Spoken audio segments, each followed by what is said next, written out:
We're here today to talk about resilience. And regardless of the roller coaster or, distraction, loss, devastation, and even some hope that 2020 has thrown at us, the need to decarbonize and increase resilience of our energy system remains stronger than ever.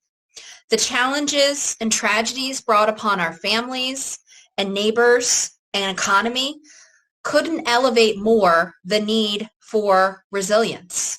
And that's what we're talking about today. In Vermont, this year alone, we've experienced at least 28 micro storm weather events that have disconnected, knocked out power to our homes and businesses. It's more than an inconvenience. Nationally, interrupted power it's more than an inconvenience, and interrupted power in Green Mountain Power's territory, which is our largest utility in the state of Vermont, over the last 4 years cost customers in the economy $300 million. Nationally, outages cost the U.S. economy up to $150 billion a year.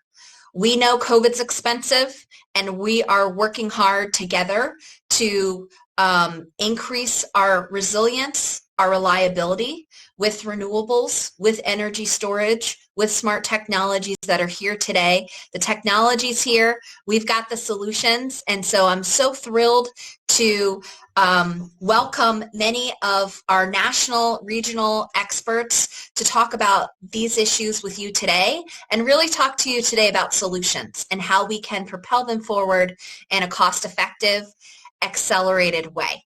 So let me introduce Chad Farrell. He is on the Renewable Energy Vermont Board and chair of the REV2020 conference this year.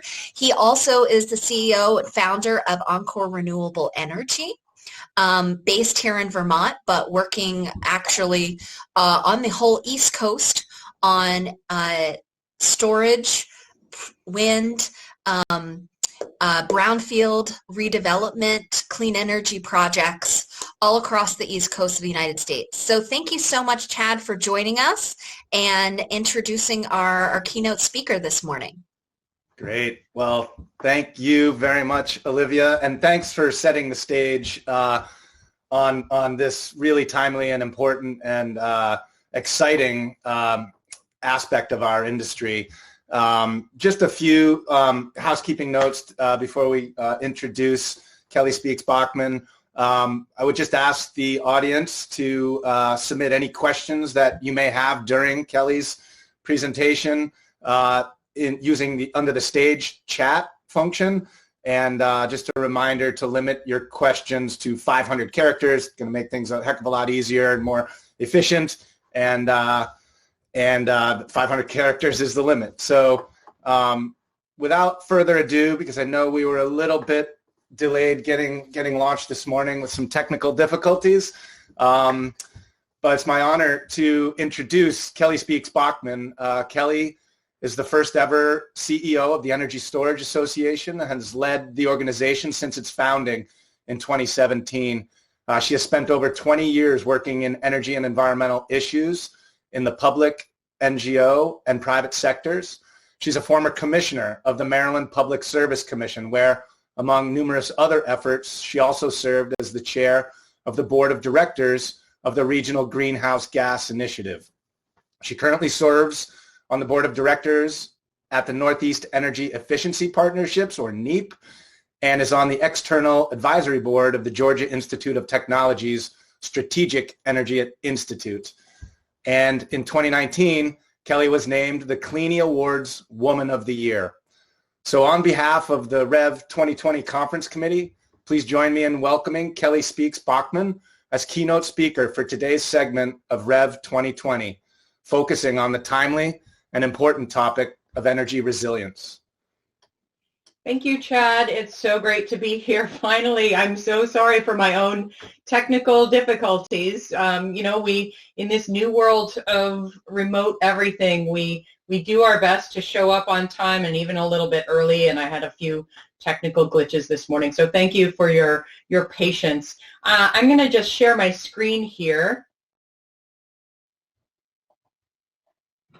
and I hope you can see that. I'm going to make sure that it's in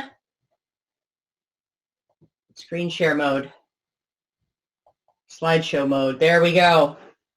So hi and good morning, everyone. Thank you for joining. I'm happy to be here. Would love even more to be up there in Vermont today. But given that, I wanted to talk to you about energy storage this morning as a resilient resource and being a resilient market, especially in the theme of what we've been through this year in 2020. Little bit about Energy Storage Association. We are a 501c6, so we are the National Trade Association for Energy Storage in all its forms. That includes mechanical, thermal, pumped hydro, batteries, including lithium-ion batteries, but all the other battery technologies that you hear and read about in the news. We represent small and large companies, as you can see from just a sampling of those, where we represent about 200 members across the entire spectrum of energy storage, manufacturing, deployment, and use or operations. So that includes developers and IPPs, it includes manufacturers, it includes utilities, both investor-owned and public utilities, so the municipals and the cooperative utilities. And it includes also the services and end users. Some of the newer end users that have joined our membership in recent years include Amazon and Google and Microsoft. Storage as the hub. So we look at storage as an enabling technology. It enables the entire grid to be more resilient, efficient, sustainable, and affordable. And what I mean by that is energy storage in its resilience can help to firm non-dispatchable resources such as solar and wind. It can help improve the efficiency of buildings and the resilience of buildings. It can help provide flexibility to otherwise inflexible resources such as centralized coal or nuclear that are already invested in and operating on our grid. So it can help make that a little more efficient. And all of that leads to a little bit more affordability for consumers. In addition, a newer application that we've been seeing more recently is really in the transportation sector, stationary storage and transportation storage in the form of the batteries working together to charge when it's off-peak and to be available. We're working on a couple of programs for those buses, for example, to be available during peak hours when those school buses aren't needed. A little bit about industry progress. Energy storage market has been growing exponentially. As you can see here, between 2015 and 2019, we put about 1,500 megawatts of energy storage on the grid. And I will say that this is a number from that we partner with Wood Mackenzie to put forth. This is batteries only, not necessarily inclusive of the hydropower storage or thermal storage or other technologies, but about 1,500 megawatts up to 2019. And you'll see that even with the constraints of COVID, we're on track to put about another 1,150 megawatts on the grid just this year. So we're doubling our annual deployments in a year that has been rife with challenges. That said, we were expected to triple our market this year, and so we dampened that a little bit. Going forward, we're looking at really exponential growth. Up to 3,700 megawatts of storage on the grid next year, just looking at what's in the queue across the country. As I said, we have experienced record growth in 2020. It's really been quite astounding. In the second quarter alone, when we really thought we'd be hit hardest, we hit 168 megawatts or 288 megawatt hours put onto the grid this year. That is the strongest second quarter on record for deployments, despite the COVID pandemic. By the end of this year, again, we'll be looking at about 1,150 megawatts of energy storage, doubling our annual deployments, and that equates to about $1.5 billion in annual investments in the energy storage market. So we're really growing quite a bit. Now, why is energy storage so attractive? Well, it's got multiple technologies for all types of applications. It's increasingly cost effective over the past few years, and there are multiple value streams that are really starting to open up with the change in regulatory frameworks and some legislative support that's been happening over the last few years, and I'll get into that a little bit. On cost effectiveness, the costs of energy storage have been dropping dramatically. In the last 5 years alone, 65% decrease in module costs. And if you take that 5-year window and move that back about 3 years, we saw an 80% drop in total installed costs even. The installation costs, or those soft costs, are really beginning to take an impact, and we see that moving forward through the next several years, at least out to about 2024, from what the studies that we've been looking at where we expect to have an overall installed cost decrease of specifically lithium-ion batteries of about 8 to 10% year over year out to 2024, and it's taking its practical steps into the market by what you see here on the right side of your screen, with various utilities really doing RFPs for energy storage plus solar, other sorts of wind plus storage, so those hybrid models at prices really that rival that of centralized generation, and in many cases nowadays are beating them. On the value of storage, stacking the full value of multiple services is really the name of the game here. It's not necessarily a similar calculation as when you'd be looking at generation and what is valuable there. This is a little bit different. Energy storage is not necessarily a generation source. It's not necessarily a distribution or a transmission source, but it can act as all three. And that's why we think it's so important that we be able to stack this full value of multiple services. So on the ancillary services revenues side of things, there's frequency regulation, which was really the beginning of the modern expansion of energy storage in the marketplace, specifically within PJM. There's load following, curtailment, congestion mitigation, all of these ancillary services that revenues could be gleaned from. But I'll tell you in a minute just about how this regulatory framework doesn't necessarily allow that yet, although we are in the midst of building that framework. On the operational savings, really it's about peak reduction, improving power quality, and firming distributed energy resources like that solar on your roof, being able to have that power available when the sun's not shining, or when the power is completely out and if your solar isn't generating. And that brings us into this final and really important aspect of reliability and resilience, the backup power that it can provide, islanding for microgrid, and the flexibility, again, to firm intermittent resources. And that's to be able to put power onto the grid or into the home and business when sun's not shining, or it's also meant to be to offtake the oversupply of wind in the nighttime when the demand isn't there, and being able to inject that back into the grid. So a little bit more about flexibility, reliability, and resilience, and especially about the flexibility and resilience that aren't necessarily able to be recognized in a value just yet. There's the short-term uncertainty and the longer-term uncertainty of needing reliability and resilience. And I'll take just a second here to define, as we think of reliability, the difference between what we think of as reliability and resilience. Reliability, really keeping the lights on when things are normal, when there's blue skies, and resilience, really being able to withstand or recover from either of those external events. So that could be increasingly frequent storms and harsh weather. It could be physical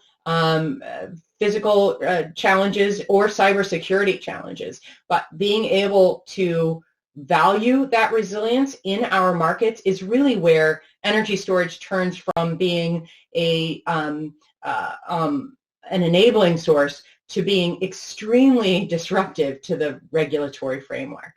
And what I mean by that is the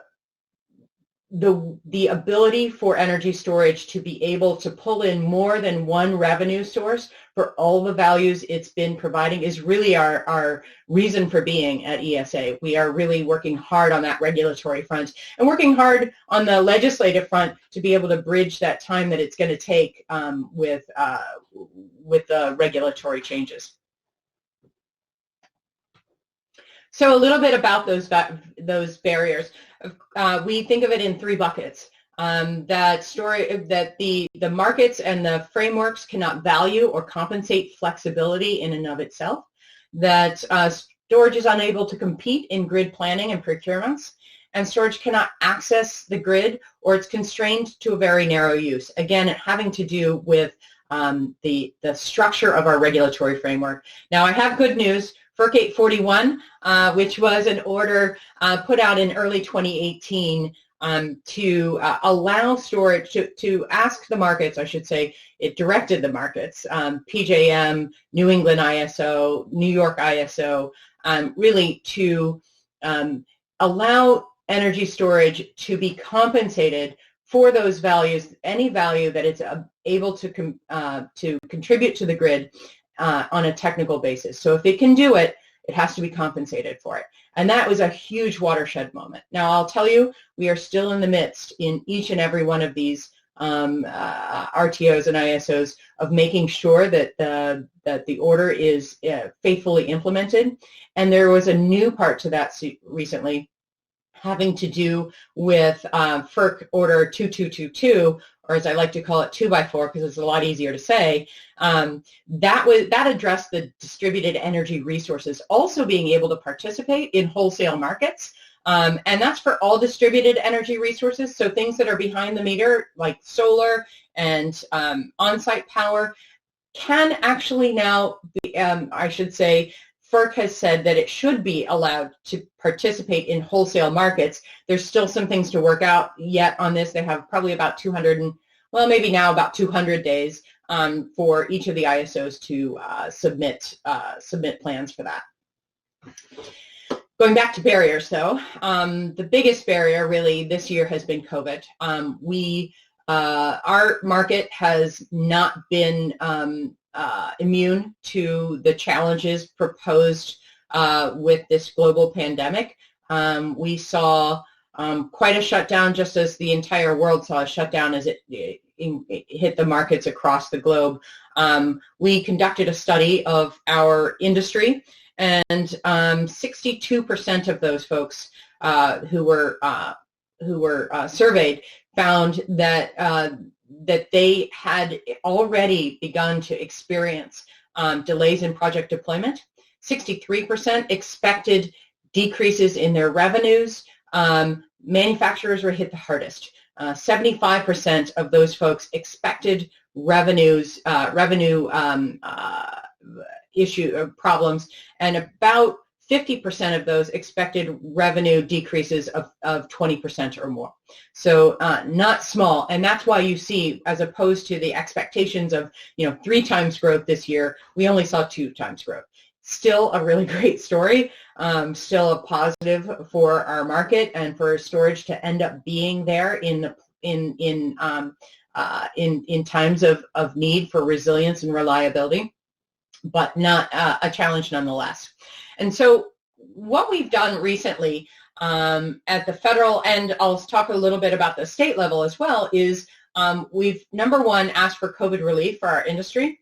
We have, for those of you who follow the energy storage market, I think it won't be any surprise to you that we have, we continue to ask for this standalone energy storage tax credit that is enjoyed by many other technologies, but not for energy storage yet. I think energy storage is allowed to participate, or I should say it is, receives a tax credit if it, and only if it is coupled with solar physically. And so what we've been asking for is, storage is an application that can be on the grid. It can be supporting wind. It can be supporting solar. It can be simply in people's homes. and that it is now a technology that is of new enough advanced technology, but yet commercial enough to be used that it should be recognized as a standalone resource.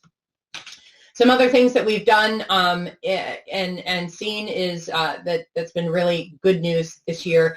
Of course, the Clean Energy Jobs and Innovation Act, which promotes research and development as well as demonstration projects in energy storage. And the fiscal year appropriations allowed for $1.7 billion for energy storage, which is pretty exciting. $1 billion of that is for domestic manufacturing of energy storage. This year we saw the administration launch the Energy Storage Grand Challenge, which is really exciting. Department of Energy has done some safety training for code officials on behind-the-meter systems. And then, of course, I won't go too much further into what's happened in regulatory and markets, but FERC 841 and FERC 2222 really has been a watershed moment for our industry, and it's what we expect will open up this market into that hockey puck that I was talking about, hockey puck of growth that I was talking about. Also, there's storage being applied by utilities in infrastructure for infrastructure improvements and resilience. And FERC is driving some rules on storage capacity value as well. That's just really opening up the markets devoid of incentives. On the state side, we're looking at quite some activity. And I'll tell you, as much as we're excited about what's happening on the federal side, states is where it's happening for storage. In the past several years, 11,500 megawatts of storage targets have been made across 8 states. The most recent state being Arizona, with 5% of peak target approved by their commission in a 4-to-1 vote. And that equates to about 1,400 megawatts just in the state of Arizona. And Virginia, just earlier this year, approved a 3,100 megawatt storage target by 2035, the largest in the country. On incentives, there is about $1.1 billion available for energy storage investment across 6 states. And I'll tell you, those states are really open for business, for storage businesses, and our members are looking to invest in those states. In Massachusetts, up here, up with you all in the Northeast, I'm down near DC right now, Massachusetts finalized its Clean Peak Standard, really, which is just an awesome application of recognizing that it doesn't matter. It matters more than just what you're generating with. What really matters is when you're generating. So people get the clean power during those peak periods.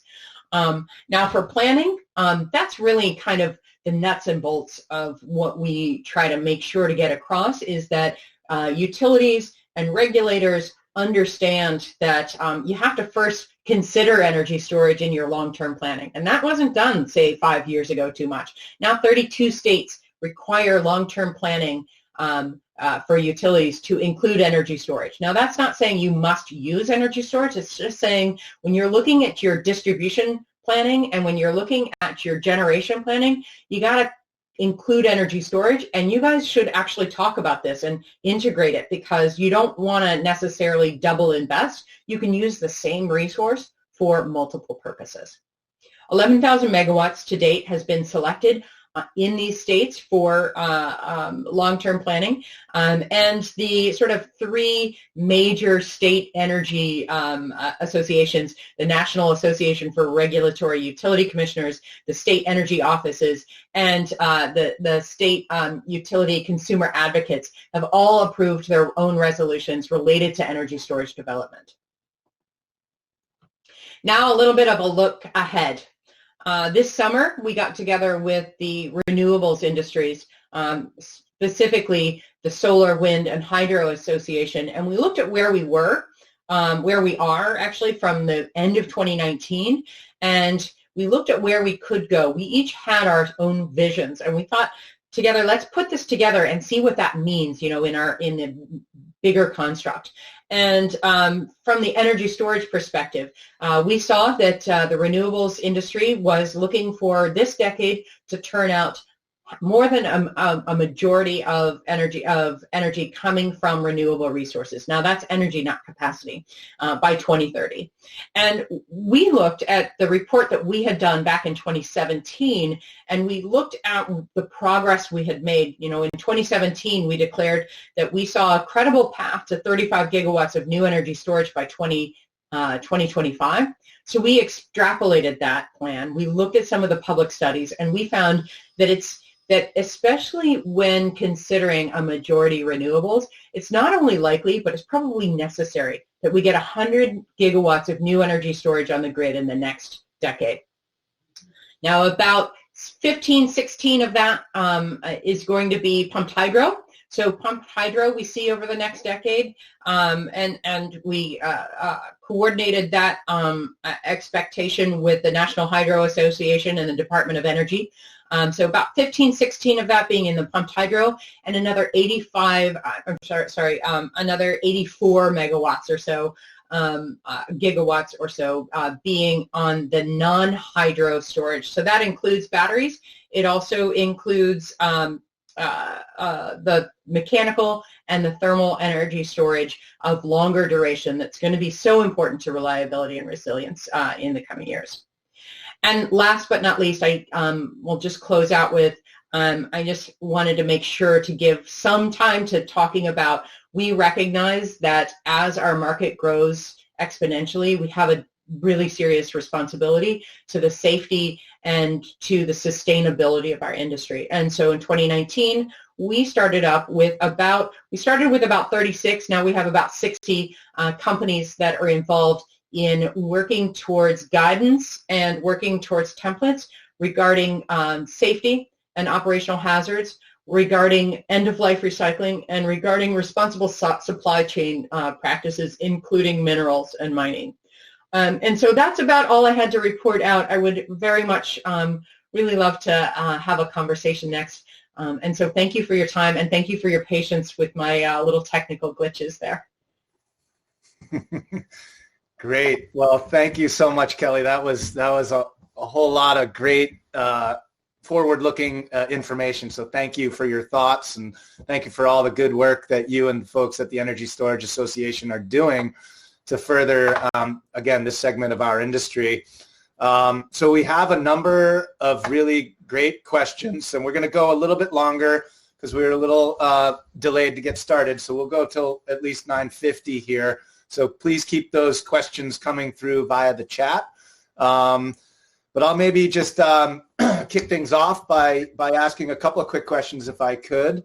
And I think a lot of these questions, Kelly, just so that you're aware, we're fortunate to have a number of folks that from the Vermont legislature in the audience here, as we normally do at REV conferences. So a lot of great questions from some of our public servants wondering, what can be done to accelerate, the energy transition and what role storage can play in that. But I guess I'll begin in that context by asking, you touched on the Massachusetts Clean Peak Standard. I think a number of us have, really dug into that and begun to understand it. Looks like a tremendous tool.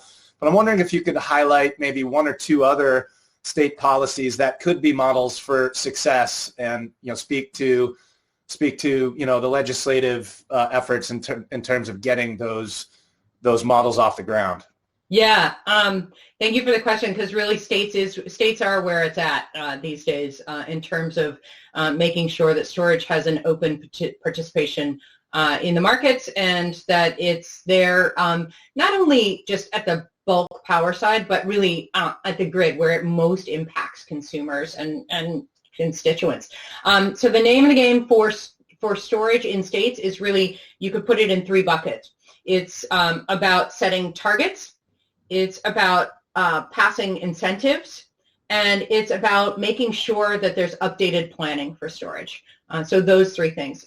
When it comes to the area of targets, I talked a lot about that. Some states go straight to the regulatory process, but most states have gone through a legislative process where they lay it out, including in Virginia, where it just happened. Massachusetts has, well, let's start with New York. New York's got a 1,500 megawatt by 2025 target. a 3,000 megawatt by 2030 target.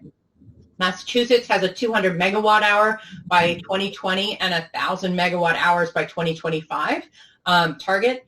Connecticut has a proposed 1,000 megawatts. So all of these are great, but they're even better when they are supplemented with incentives. So for example, Massachusetts has the 200 megawatt hour target, but it's supplemented by their Clean Peak standard, right? So there's some other examples of incentives I might add include, we haven't gotten that energy storage tax credit at a federal level. So Maryland, I'm going down a little bit south, but it's my home state. Maryland set up its own state tax incentive target, and it split it out in proportions of behind the meter incentives, tax credits, and the grid side. Maryland's also done a really just amazing job at the regulatory side of, and this was prompted by legislation of looking at different models because it's a deregulated state. So they have a pilot going on that's really cool. Not that I'm not a little biased or anything for my state. It's a really cool pilot where it explores different models of ownership and dispatch. So the 4 different models are utilities own and operate fully. The second is utilities own, but third parties are allowed to dispatch for market participation. And the third and fourth are where third parties own and third parties own and operate in the markets, but are allowed to be called upon by utilities for reliability and resilience issues. And the fourth is where third parties own and utilities operate at. So it'll be really interesting to see. So that's another, I'll stop there, but that's another way of doing it. We have a lot of templates, and if any of your lawmakers would like to have a conversation with us, please email me. I'll get them in touch with our state policy directors. We can share all the information we got. Great. Thank you. Yeah, I hope a number of folks do take Kelly up on that offer. It would be great to get all these resources in Montpelier. So thank you for that. So let's see, a few more questions. A lot of good ones, as I said. Here's one. It often takes several years between FERC orders and to regional implementation by, say, here, the ISO New England, to solutions being deployed on the ground. FERC Order 2x4, as you call it, which I love, does provide for smaller utilities to opt out of the requirements under the order. How can we make sure that we are still moving ahead locally on a faster path, as well as that everyone, even the small municipal or co-op utilities, are benefiting and accessing these grid resilience tools? Great question. And yeah, regulatory takes, it moves at the speed of, I would say an iceberg melting, but that's actually not a good one anymore. So yeah, FERC 2x4 does allow states to require a facility to choose whether it's going to participate in the wholesale or the retail markets. It doesn't necessarily say that it has to, but that states have the option. What I think is interesting in that is it certainly created the authority boundaries for states so that it wasn't. So it's a safer rule, right? It's not it can't be up for challenge, which is awesome. But the other part of that is really now making sure that your state legislators understand that the more value that storage can participate in, the more it can take from the market and then also the retail level, the more savings for consumers, the more it can be used. And that's going to be better for the prices of electricity for consumers. So helping legislators and administrations, gubernatorial administrations to understand that is going to be really important as we move through this. I expect it's going to take a couple of years. We're 2 years into FERC 841, and we're just now starting to see the final rules being applied. Great. Thank you for that. Here's a question, sort of getting back to your thought around solar and storage. Are you seeing or are you hearing of any jurisdictions that are looking at requiring large solar arrays to be required to have storage co-located? And if so, what kinds of incentives, compensation, or policies should be provided or created to move in that direction? You know, I'm seeing some work in California that's moving in that direction, where solar must be coupled with storage, but it's not necessarily a requirement as of yet. I think it's interesting in that it's happening anyway, where existing solar plants are being retrofitted with storage because it's a better business proposition, even without the legislation or the regulation requiring it. And I think that's because storage offers that additional flexibility or dispatch capability, and so it can get more revenues, right? So that investment is there. However, I will add that in with the way the storage IT or the solar ITC is set up right now, adding that storage to an existing solar plant does not qualify you for the ITC, which is a 20% tax incentive. So that's another thing that we're trying to work on, is making sure that those additions are eligible. Yeah, I think that would be incredibly helpful to have either standalone storage ITC, just to make it a little bit easier. I mean, what we're seeing on the ground is it's just really difficult to capture. It's really difficult for a lot of reasons to capture that ITC for the battery storage when it's paired with solar. There's just too many constraints. It's a pain. Yeah, really. First of all, it's the red tape and the paperwork you have to fill out to make sure that you're drawing like somewhere between 75% and 100% of your power from the solar facility, and that it has to be physically co-located. It's unnecessary. Yep, for sure. Let's see. I wanted to touch, there was a question regarding getting back to your comment about responsible supply chain practices. There was a question, is the ESA working to address the societal impacts of milling and mining of the compounds used in storage devices, the working conditions for persons associated with the compounds, and how about the carbonization of services used in the construction of storage devices? Yeah. Not yet. We have it on our docket to work on. We're a pretty small organization.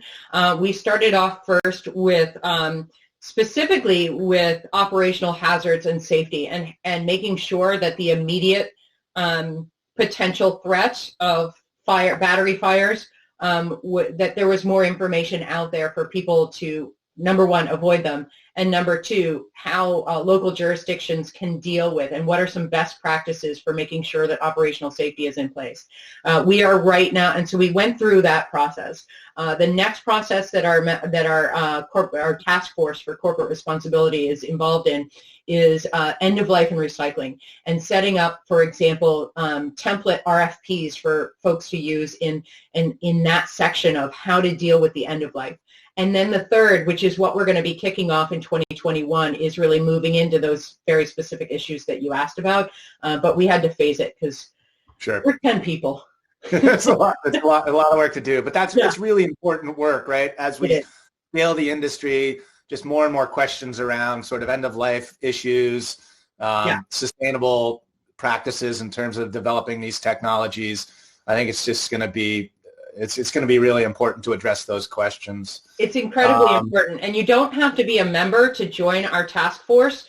We invite any and all. So we've got, some DOE labs involved. They're not necessarily ESA members. We want as many people involved in these issues as possible. So you can go to our website and join in. You just need to, sign a pledge saying that you're going to work towards the betterment of the world, and it's pretty easy, non-legal. That's great. Well, I think we only have time for maybe one or maybe two more questions, so we'll look to wrap up here. There's been a number of questions or comments, I guess, regarding the different types of storage technologies. So, realizing that it's not all batteries. Can can you just touch on again, for the benefit of a lot of the legislators in the room here, what do we mean by thermal and mechanical storage, and how does hydrogen, specifically green hydrogen, play a part of the storage technology options that are out there? And if there are any others that you'd like to comment on, I think we'd welcome the opportunity to hear them. Sure. Energy storage, if you take it down to the most basic definition, it's really simply let's talk to grid storage. It's really decoupling the element of time from when you generate and when you deliver electricity, right? And so that can take a lot of different forms. By mechanical, there are some really interesting technologies and emerging technologies that will address longer term air.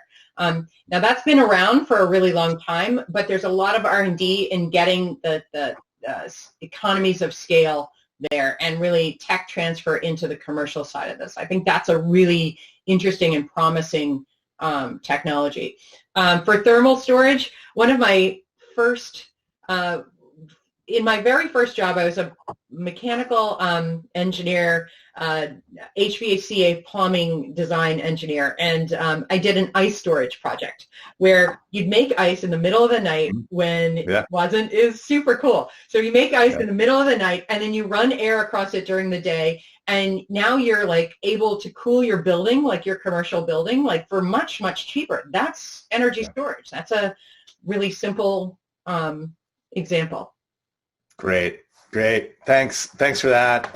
So I think we'll have one final question here. And this is this is a big one, right? How can energy storage lower electricity rates? There's this notion out there that renewable energy, and include energy storage in there, is too expensive. I think we're seeing changes in that argument. We're being able to change that story. The market is advancing rapidly, but how do you think energy storage can play a role in reducing electricity costs?